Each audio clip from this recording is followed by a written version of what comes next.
Nessa manhã nós vamos meditar sobre um convite à confiança. Esse ano a igreja decidiu como tema cresçamos em amor, seguindo a verdade, cresçamos em amor. Já ministramos aqui no domingo passado a respeito dessa verdade, deste princípio, e nesta manhã que possamos entender que precisamos crescer em amor antes de nós também amarmos o nosso semelhante, o nosso irmão. O primeiro e grande mandamento, amar a Deus sobre todas as coisas. E quando nós falamos sobre confiança, essa confiança precisa nos colocar nesta posição de amor a Deus, de confiança no seu poder, na sua palavra. E portanto, nessa manhã eu convido você para que abra a sua Bíblia no Evangelho de Mateus, no capítulo 6, nós faremos a leitura do verso 25 ao verso 34. Evangelho de Mateus, capítulo 6, do verso 25 ao verso 34. Assim nos diz a palavra do Senhor. Por isso digo a vocês, não se preocupem com a sua vida, quanto ao que irão comer ou beber, nem com o corpo quanto ao que irão vestir. Não é a vida mais do que o alimento, e não é o corpo mais do que as roupas? Observem as aves do céu, que não semeiam, nem colhem, nem ajuntam em celeiros. No entanto, o Pai de vocês, que está no céu, as sustenta. Será que vocês não valem muito mais do que as aves? Quem de vocês, por mais que se preocupe, pode acrescentar um côvado ao curso da vida? E por que se preocupam com o que vão vestir? Observem como crescem os lírios do campo. Eles não trabalham nem fiam. Eu, porém, afirmo a vocês que nem Salomão, em toda a sua glória, se vestiu como qualquer deles. Ora, se Deus veste assim a erva do campo, que hoje existe e amanhã é lançada no forno, não fará muito mais por vocês, homens de pequena fé. Portanto, não se preocupem dizendo, que comeremos, que beberemos, ou com que nos vestiremos, porque os gentios é quem procuram estas coisas. O Pai de vocês que está no céu sabe que vocês precisam de todas elas. Mas busquem em primeiro lugar o reino de Deus e a sua justiça, e todas estas coisas lhes serão acrescentadas. Portanto, não se preocupem com o dia de amanhã, pois o amanhã trará os seus cuidados. Basta ao dia o seu próprio mal. Oremos. Senhor, nos consagramos nessa manhã, nos colocamos em temor e obediência diante da Tua palavra santa, palavra viva, e pedimos ao Senhor que o Teu Espírito nos dê entendimento, ilumine os nossos pensamentos, para que possamos compreender. Abra os olhos espirituais, abra os ouvidos espirituais, para que haja cura, transformação, pleno entendimento da palavra do Senhor. É a oração que fazemos em o nome poderoso de Cristo Jesus. Amém. Um convite à confiança. No seu tempo do ministério terreno, Jesus começou a crescer em sua fama, e por onde ele percorria, Jesus ensinava. Nós encontramos isso no Evangelho de Mateus, no capítulo 4, a partir do verso 23, porque Mateus nos revela sobre este momento do ministério terreno de Jesus, quando ele diz assim: Jesus percorria toda a Galileia, ensinando, pregando o Evangelho, curando as pessoas de suas doenças, enfermidades. O verso 24 do capítulo 4 nos diz: a sua fama correu, e as pessoas trouxeram-lhe todos os doentes, acometidos de enfermidades, endemoniados, epiléticos, e ele os curou. E da Judéia e do outro lado do Jordão, numerosas multidões o seguiam. E aí Mateus, continuando o seu evangelho, a sua narrativa, ele diz: ao ver as multidões, aqueles a quem ele estava pregando, curando, falando sobre o reino de Deus, Jesus subiu ao monte, ele se assentou e os seus discípulos se aproximaram dele e ele então passou a ensiná-los. Portanto, o capítulo 6 faz parte da pregação de Jesus, onde nós conhecemos o Sermão do Monte.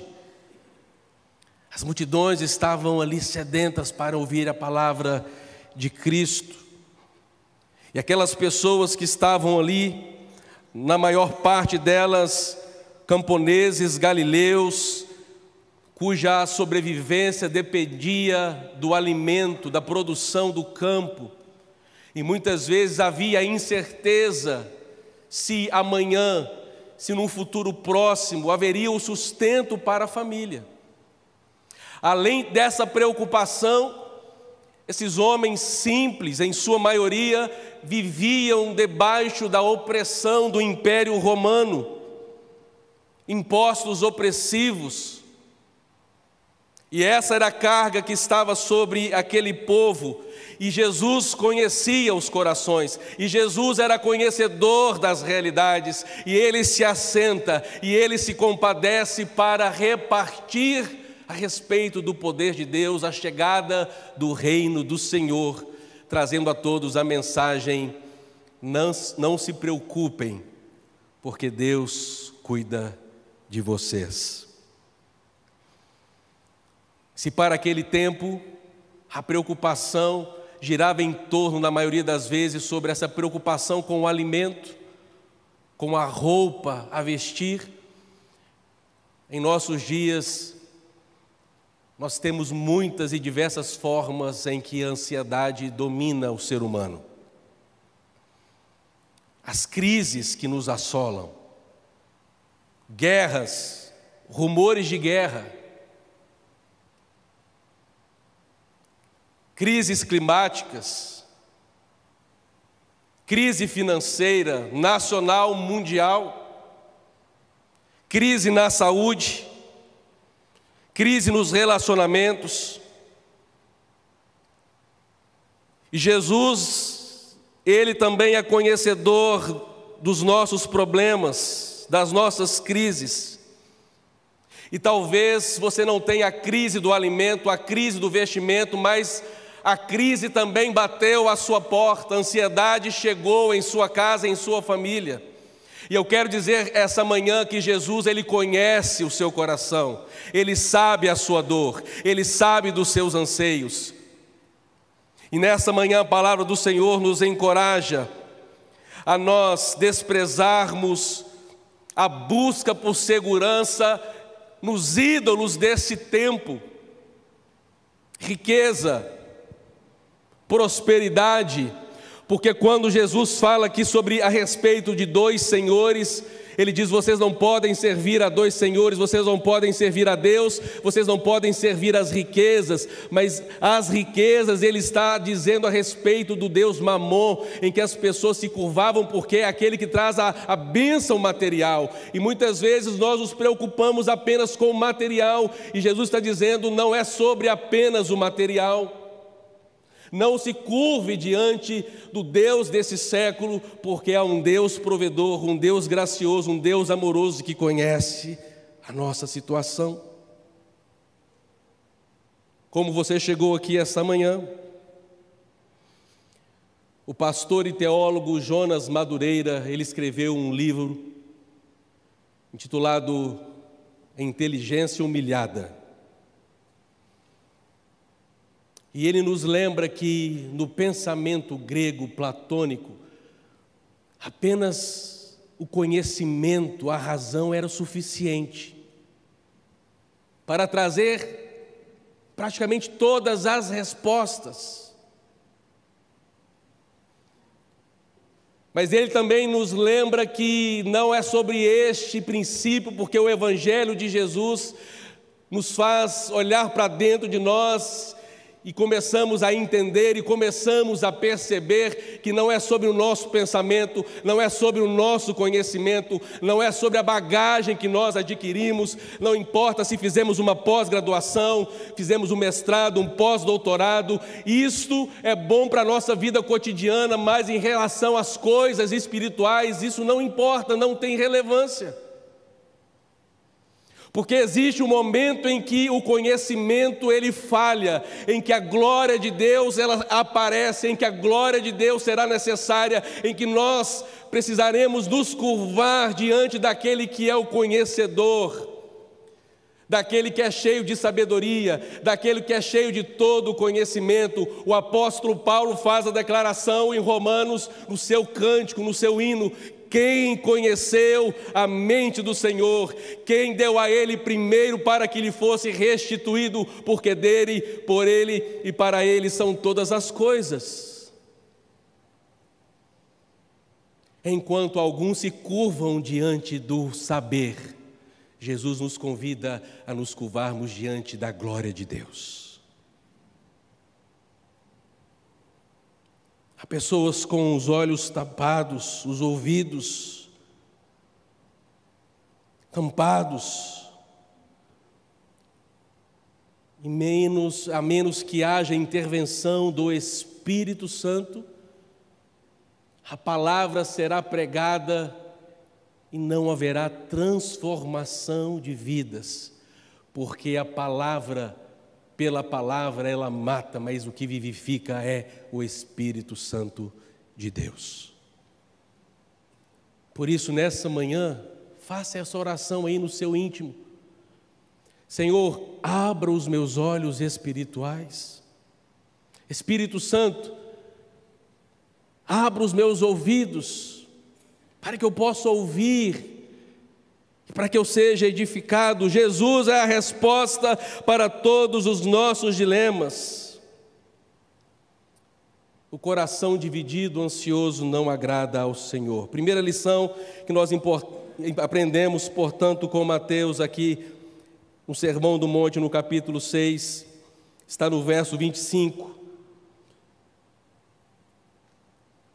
E eu coloco uma pergunta neste ponto: por que deixamos a ansiedade ter domínio sobre nós? Olhe as palavras de Jesus no verso 25. Por isso digo a vocês, não se preocupem com a sua vida, quanto ao que irão comer ou beber, nem com o corpo, quanto ao que irão vestir. Não é a vida mais do que o alimento, e não é o corpo mais do que as roupas? Aqui Jesus está deixando uma ordem, é o imperativo. Não andeis, não estejais ansiosos, não estejais inquietos. Jesus nos convida, determina uma palavra ousada sobre nós nessa manhã, para que possamos abandonar a ansiedade, para que possamos abandonar a inquietação da nossa alma. E essa expressão que Jesus usa quando ele diz a respeito da ansiedade, Jesus está falando sobre uma alma dividida. O sentido é uma força que puxa em duas direções opostas. Ou seja, Jesus está falando sobre aquilo que divide a mente. A ansiedade divide a mente do homem. A ansiedade coloca o nosso foco no presente, mas muitas vezes no que vai acontecer no dia da manhã. Por isso a ansiedade é a preocupação exagerada com aquilo que ainda não aconteceu, e nós gastamos parte da nossa vida nos preocupando com as coisas que ainda vão acontecer e que ainda não fazem parte do nosso tempo presente. Mente dividida. Isso traz um desgaste à nossa alma. E Jesus exorta o povo daqueles dias, falando sobre essa realidade, porque Jesus está dizendo a eles que eles estavam preocupados com a comida, a bebida, ou seja, Jesus está falando sobre as preocupações rotineiras da vida. Quais são as nossas preocupações?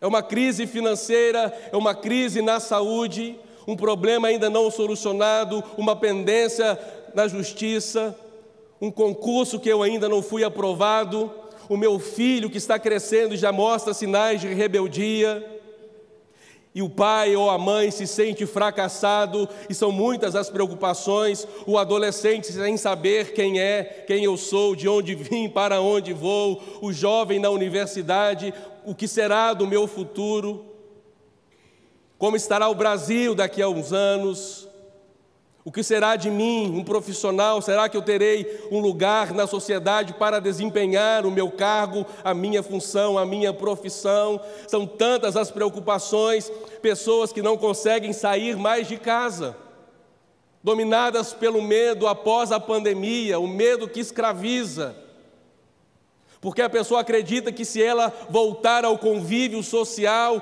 ela será contaminada, ela poderá ir para o hospital e ela poderá morrer. A ansiedade domina o nosso coração.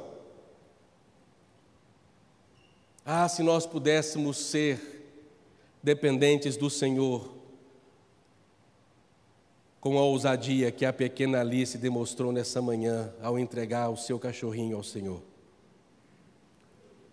Porque muitas vezes, na nossa maturidade, nós não entregamos nada, ou entregamos pouco.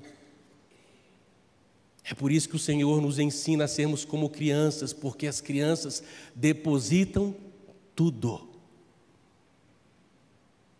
Completa dependência do Criador. Sua mente está dividida. E Jesus faz uma pergunta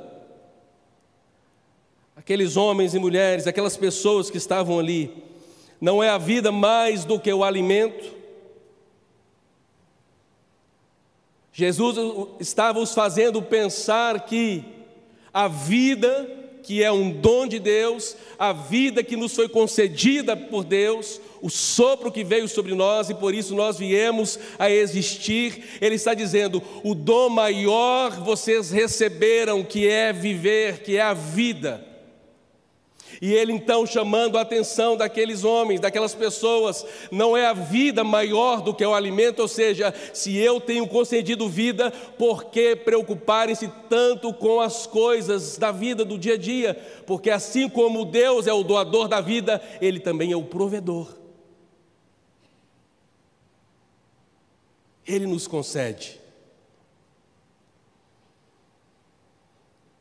A nossa identidade não está naquilo que nós possuímos. A nossa identidade está afirmada naquele que nos possui. Nós somos propriedade exclusiva de Deus. Precisamos tomar posse dessa verdade, dessa realidade. Portanto, a ordem de Jesus é um convite para nós confiarmos no Pai, para que nós possamos experimentar a liberdade da alma. Experimente a liberdade do Senhor essa manhã sobre a sua vida. O Senhor cuida de você. A segunda lição que nós aprendemos: a busca que realmente importa, o reino de Deus, a justiça de Deus. Olha aí o verso 33.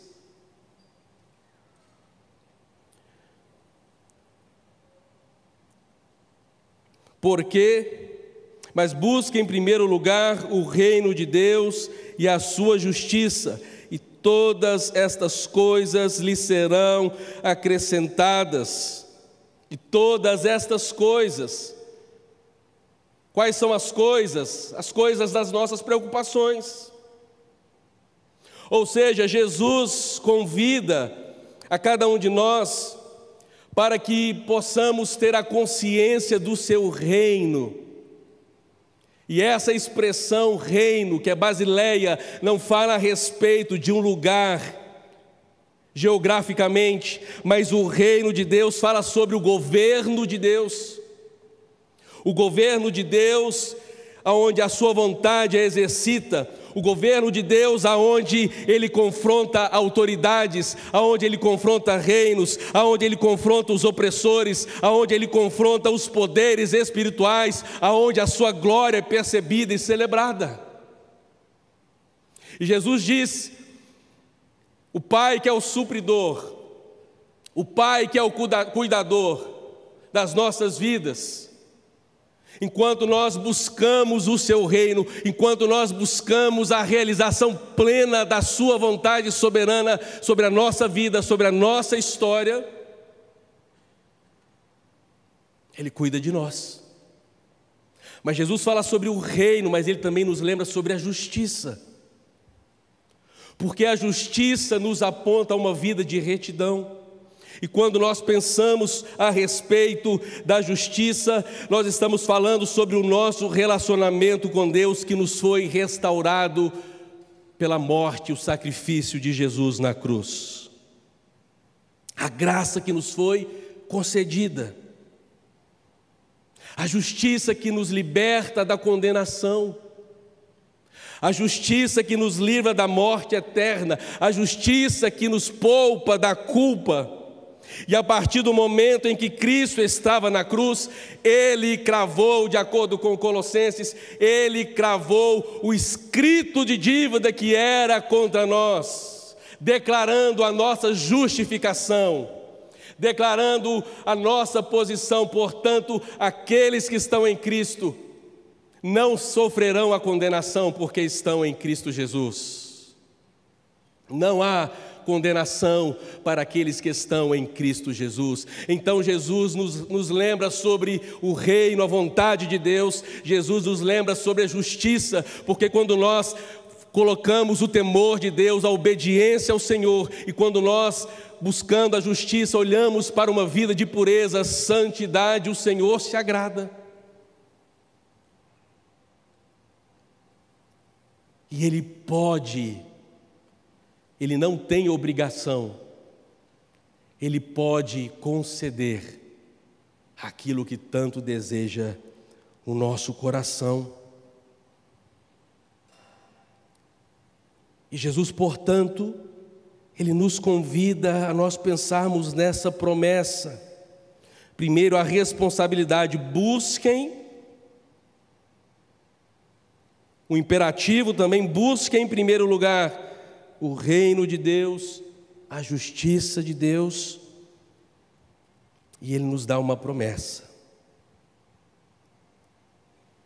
Qual é essa promessa? Todas as demais coisas serão acrescentadas. Louvado seja o nome do Senhor, o Deus que cuida dos pássaros, o Deus que cuida da sua criação. Jesus discorre sobre isso a partir do verso 26.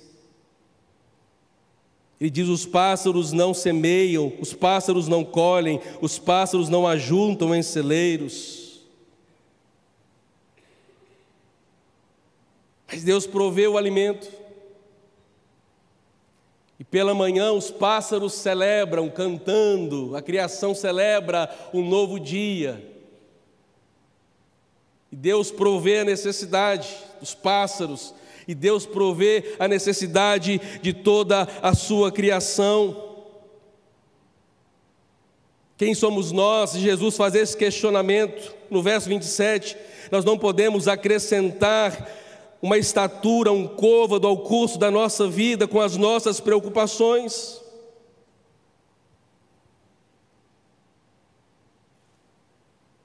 Precisamos aquietar o nosso coração. Ah, pastor, se o Senhor soubesse da dor, da aflição que eu atravesso em minha vida, em minha família, o Senhor teria compaixão de mim. Ah, meu irmão, mas Deus tem derramado compaixão e graça. Observe os detalhes, observe o cuidado de Deus. Observe, nós estamos vestidos essa manhã. Você pode até não estar com a sua melhor roupa. Ah, eu não vou ao culto hoje porque eu não tenho roupa que me serve. Aí Deus fala assim: filha, e essas 200 peças que estão no seu armário? Ah, Senhor, mas o meu calçado, irmã centopeia, e os 500 pares que estão no seu closet. Nesse sentido, os homens ganham. Bem verdade que tem gente que anda bem desarrumadinho, mas o homem bota um sapato, uma meia furada, uma calça puída. Eu estou pronto para cultuar ao Senhor. E a esposa olha e fala: Senhor, tenha misericórdia do teu filho. Espírito de rebeldia, sai dele.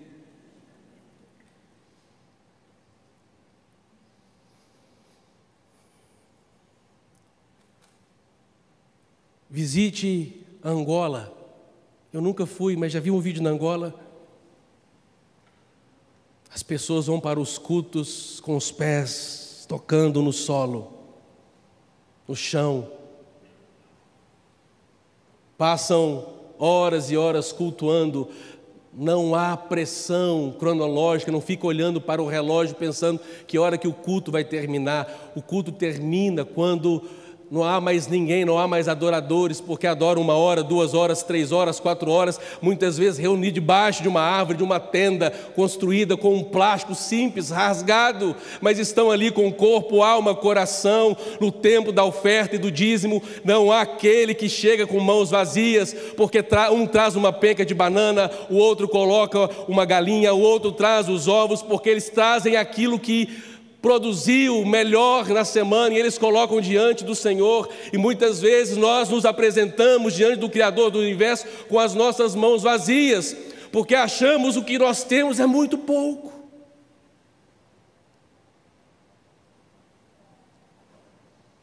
Precisamos ser administradores e bons administradores da nossa vida, dos recursos que o Senhor nos tem concedido. Peça perdão ao Senhor de quantas vezes você já deu desculpas para não abençoar, para não vir cultuar, porque você apenas não tinha o que você não gostaria de vir, uma vestimenta, uma roupa.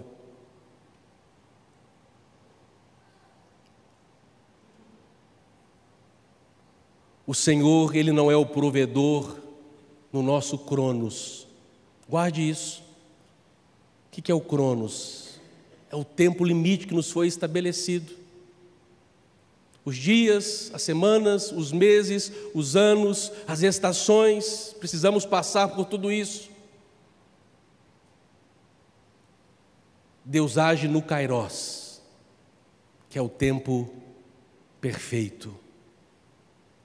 Por isso, quando nós exigimos que Deus faça no nosso cronos, Ele diz: não é no cronos, não é no seu tempo, não é da sua forma, não é do seu jeito, é no Kairos. É segundo a minha vontade, é do jeito que eu quero fazer, estabelecer na sua vida, se eu achar que você precisa e que você é merecedor. Então Jesus diz e declara: essas coisas serão acrescentadas. A ideia de essas coisas acrescentadas, essa expressão significa colocar junto, colocar tudo junto. A ideia é de um presente que vem como um aditivo. Essas coisas, enquanto nós vivemos sem preocupações, o Senhor vai acrescentando em nossa jornada. E por fim, também aprendemos aqui nessa passagem: confie o seu amanhã nas mãos do Eterno Pai. O verso 34, Jesus diz assim: portanto, não se preocupem com o dia de amanhã, pois o amanhã trará os seus cuidados, basta a cada dia o seu próprio mal. Perceba que Jesus aqui, Ele não está negando a realidade do dia mau. E a ideia do dia mau é o dia da adversidade. Jesus está dizendo: chegará o dia da adversidade. Basta a cada dia a sua própria adversidade. O que Jesus está proibindo a cada um de nós é a antecipação do sofrimento, quando Ele diz: não vos inquieteis com o dia de amanhã. Ou seja, a adversidade chegará, mas não se preocupe antecipadamente com a adversidade, com a crise que vai bater à sua porta, se você alcançará a vitória ou não. Viva o seu dia, viva o seu hoje. E porque Jesus está fazendo essa declaração, não vos inquieteis com o dia de amanhã, porque Jesus está chamando a atenção daqueles ouvintes e também a nós nessa manhã para um ajuste de foco. Ao invés de pensarmos e olharmos para o nosso futuro com preocupação, nós olharmos para o nosso futuro com o seguinte pensamento: no meu amanhã eu terei o suficiente, então eu não vou me preocupar, eu não vou me desgastar com o meu amanhã. Talvez, porque isso não é nos dito aqui no texto, mas que me veio à memória a passagem em Êxodo, quando o povo de Deus carecia de alimento, na verdade, queriam voltar a viver no Egito. E aí, Deus provê ao povo o maná, que era uma farinha formada pelo orvalho da manhã, as gotas que se formavam pela madrugada, e o nascer do sol fazia aquelas gotinhas de orvalho se transformarem no maná. E por isso o nome maná, porque o nome maná no hebraico significa: o que é isso? Então as pessoas olharam, não entenderam nada. O que é isso? Maná. E Deus determinou a Moisés que falasse ao povo dizendo o seguinte: olha, o maná é uma porção diária, vocês podem colher, mas colham para comer apenas do hoje, não podem guardar para o amanhã, porque no amanhã o maná estará novamente à disposição de vocês. É o Deus que provê a cada dia, basta a cada dia a sua adversidade. Eu e você não podemos agir como se o nosso amanhã dependesse do nosso controle. É bem verdade que nós precisamos e devemos fazer parte, porque há coisas que eu e você precisaremos fazer e o Senhor não fará por nós. Pastor, então como eu vou saber que é o meu momento de agir? Quando eu vou saber que é o momento de Deus agir? Por isso nós temos falado, por isso eu tenho falado constantemente: aprenda a ouvir, a discernir a voz de Deus. Porque na situação em que Moisés se posiciona diante de Deus preocupado, porque o faraó vinha com o seu exército para voltar com o povo de Deus para o Egito, o povo clamando, o povo questionando, o povo murmurando, e aí Moisés vira para Deus e fala: Senhor, o que nós faremos? Qual é a saída? E Deus, olha a resposta que Deus dá para Moisés: por que clamas a mim? Por que vocês pararam? Mas Senhor, estamos diante do mar. É como se Deus falasse assim: mas vocês não perceberam a coluna de fogo que eu coloquei atrás de vocês, impedindo que o exército chegasse até vocês? Não parem de marchar, porque clamas a mim, Moisés. Diga ao povo que marche. O povo então começou a andar e colocar os pés ainda dentro daquela água, e quando eles começaram a andar, o milagre aconteceu. Há momentos em nossa caminhada que nós iremos precisar discernir o tempo da ação, o tempo da intercessão. Como saberemos? Viva uma vida dependente de Deus. Eu gosto de falar da ideia de uma espera ativa. Enquanto eu espero, eu busco, fazendo aquilo que agrada ao Senhor, me colocando completamente dependente das mãos do Senhor. A nossa geração tem idolatrado o futuro. Como assim? As metas. Curto prazo, médio prazo, longo prazo, e nós colocamos muitas vezes toda a nossa força, o nosso coração nas metas do futuro, nos desgastamos.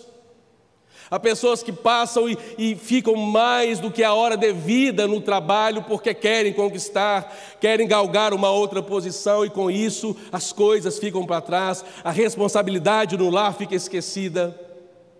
Metas, planejamentos obsessivos.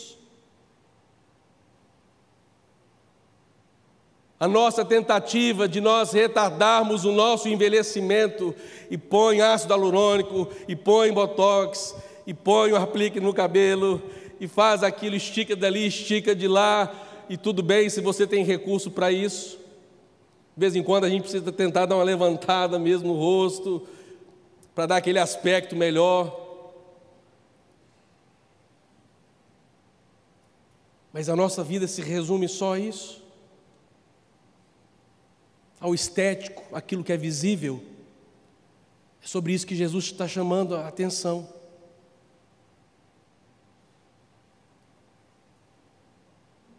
E erguemos altares para as coisas desse tempo, as coisas materiais. Não podemos servir a dois senhores.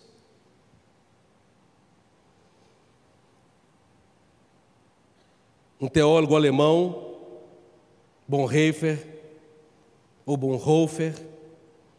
ele disse: o hoje de Deus é o lugar onde a eternidade toca o tempo.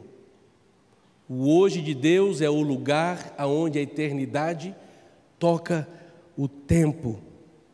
E o meu entendimento, ele quis dizer, sugere um pensamento em que no nosso presente é o lugar onde a graça de Deus nos visita. Porque no nosso amanhã, Deus já está. Você, nós não podemos estar no nosso amanhã. Deus já está no nosso amanhã. A graça dele nos alcança hoje. Eu finalizo trazendo a história deste homem, desse teólogo, desse pastor, que na Segunda Guerra Mundial não abriu mão da sua fé, da sua crença. Porque enquanto existia uma igreja permitida por Hitler, Bonhoeffer e outros fiéis andaram na direção oposta, exaltando, glorificando o nome de Jesus. E ele foi condenado à morte. E ele então, no dia 9 de abril de 1945, ele foi conduzido para a forca. E olha o relato de um médico que presenciou a morte desse pastor. Eu quero ler na íntegra as palavras desse médico. Através da porta entreaberta, em uma sala dos barracos, eu vi o pastor Bonhoeffer antes de vestir o seu uniforme da prisão. Ele estava ali, de joelhos no chão, orando com fervor a Deus. Eu, disse o médico, fiquei profundamente tocado pelo modo com que esse homem amável orava, tão devoto e seguro de que Deus estava ouvindo a sua oração. E no lugar da execução, ele fez outra breve oração e depois subiu os degraus para o lugar corajoso, ousado.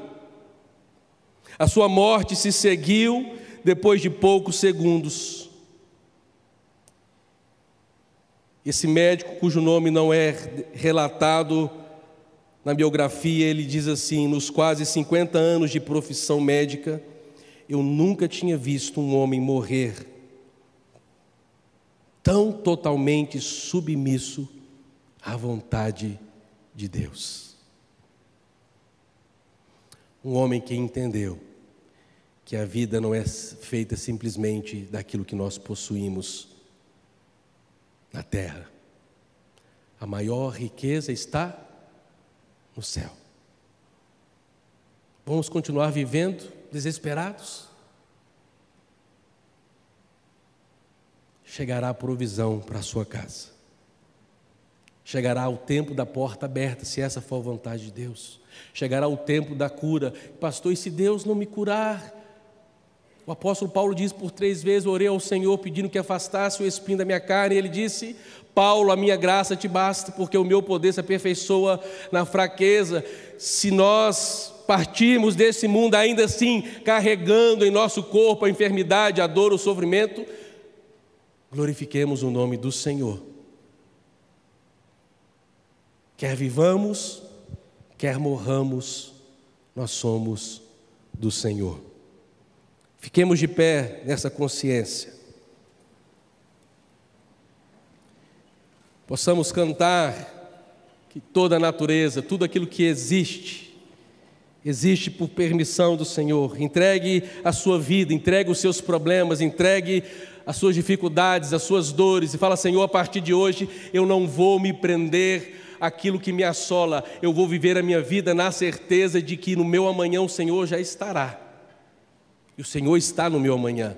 Celebre a sua vida, celebre o nome de Cristo, celebre a provisão, celebre a glória do Senhor.